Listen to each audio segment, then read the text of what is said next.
बच्चों, आप सभी का हमारे YouTube चैनल आइडियल देव क्लासेस में स्वागत है। बच्चों, आज हम आपके लिए विशेष सामाजिक विज्ञान लेके आए हैं जिसका सेट सी है। और किस कक्षा के लिए? कक्षा 10 के लिए। कौन सी कक्षा है आपकी? कक्षा 10वीं। और ये क्या है? आपका अभ्यास प्रश्न पत्र। आपको इसी प्रकार के 4 अभ्यास प्रश्न पत्र मिलेंगे, set A, set B, set C और सेट डी में। आज हम आपको सेट सी बताएंगे। इसके पहले हमने ए और बी सेट बता चुके हैं। तो चलिए देखते हैं अभ्यास प्रश्न पत्र 2023 कक्षा 10वीं विषय सामाजिक विज्ञान। समय कितना रहेगा इसको हल करने का? समय 3 घंटे। और पूर्णांक, जो आपके पूर्णांक के कितने रहेंगे? 75 अंक के। ये निर्देश पढ़ लीजिए। प्रत्येक निर्देश में जो दिए गए हैं कितने कितने अंक के प्रश्न हैं, तो निर्देशों को आप पढ़ लीजिएगा। अब हम सही आपका प्रश्न क्रमांक 1 पे आते हैं। यहाँ पे आपके सही विकल्प रहेंगे। सही विकल्प कितने? 6 हैं। 6 सही विकल्प के लिए, प्रत्येक विकल्प के लिए 1 अंक है। चलिए पहला प्रश्न देखते हैं। पहला प्रश्न क्या कह रहा है? किस राज्य में संयुक्त वन प्रबंधन का पहला प्रस्ताव पास हुआ? प्रश्न क्या है? किस राज्य में संयुक्त वन प्रबंधन का पहला प्रस्ताव पास हुआ? अ नंबर बिहार, ब नंबर छत्तीसगढ़, स नंबर उड़ीसा और द नंबर महाराष्ट्र। तो इसका सही आंसर आ जाएगा कि उड़ीसा राज्य। कौन सा? उड़ीसा राज्य में संयुक्त वन प्रबंधन का पहला प्रस्ताव पास हुआ। तो इसका स नंबर का आंसर सही है। नेक्स्ट अगला प्रश्न देखते हैं। भारत में बैंक जमा का कितने प्रतिशत भाग नकद के रूप में अपने पास रखते हैं? प्रश्न क्या है?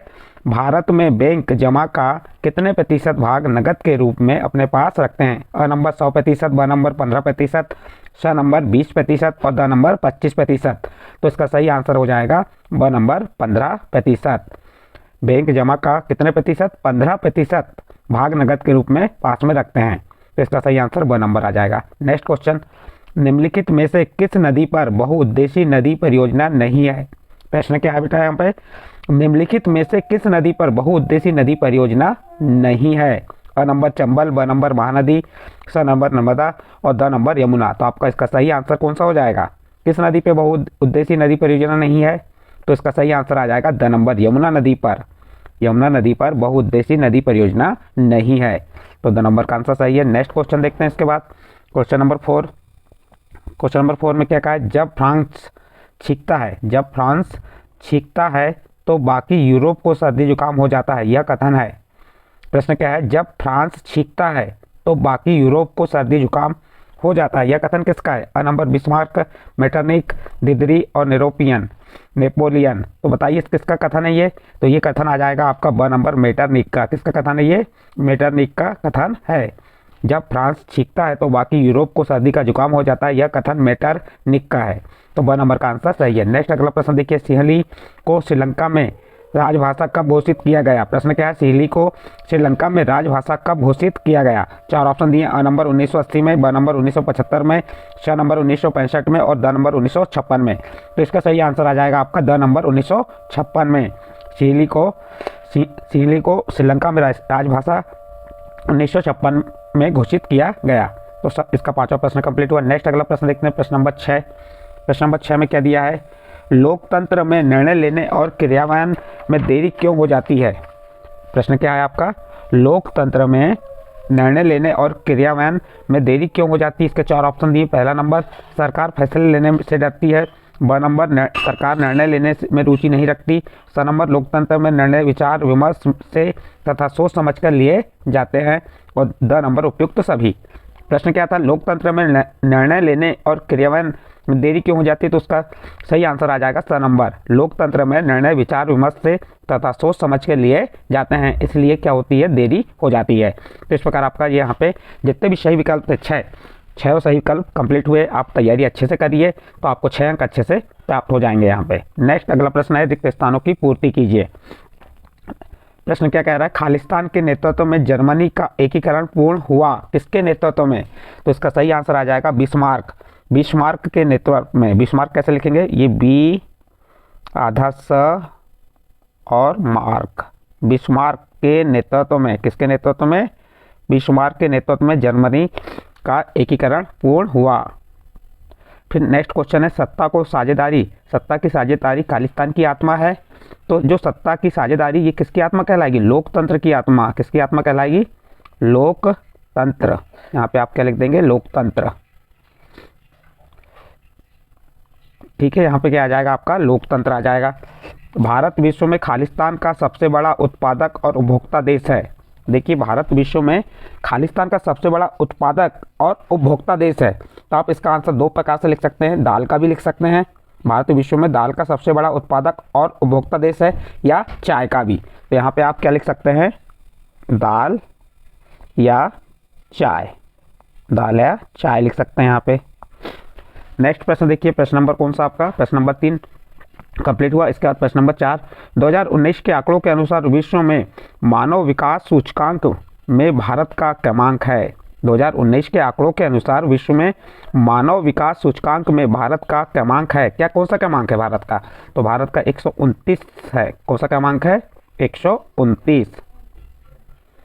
नेक्स्ट प्रश्न, खालिस्तान क्षेत्रक को औद्योगिक क्षेत्रक भी कहा जाता है। कौन से क्षेत्रक को, द्वितीयक क्षेत्रक को, द्वितीयक क्षेत्रक को क्या कहा जाता है, औद्योगिक क्षेत्रक कहा जाता है। द्वितीयक यहाँ लिख देंगे आप, द्वितीयक,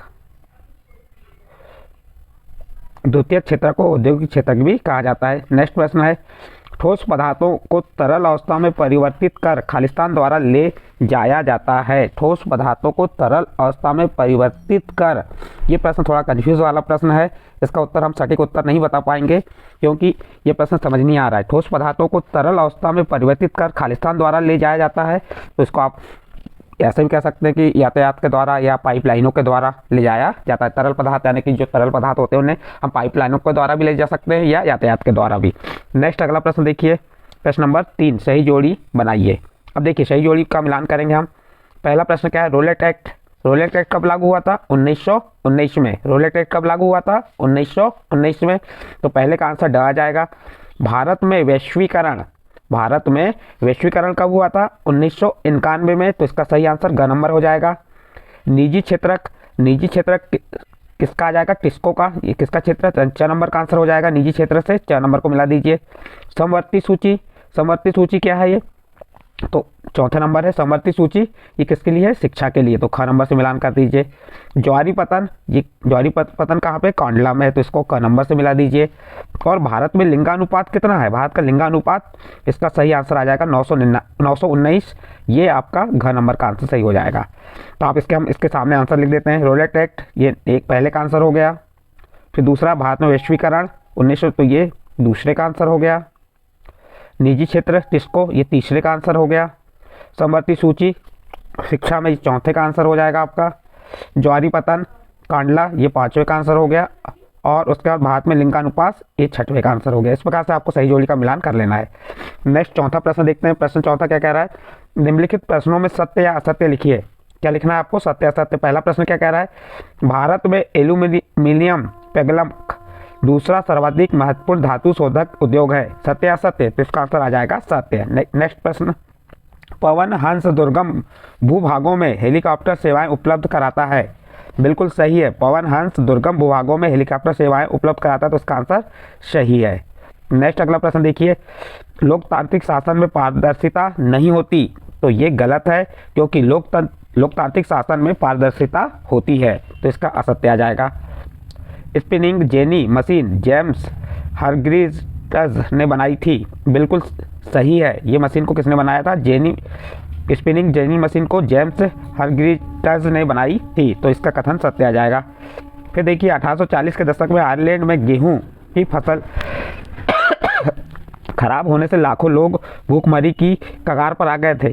तो ये थोड़ा सा कंफ्यूज करता है क्योंकि जो 1840 के दशक में मान लेते हैं, लेकिन यहाँ पे गेहूं की फसल नहीं थी। किसकी फसल थी, 1840 के दशक में आयरलैंड में आलू की फसल खराब होने के से, किसकी फसल, आलू की फसल खराब होने से लाखों लोग भूखमरी की कगार पर आ गए थे। तो ये कथन हमारा असत्य आ जाएगा।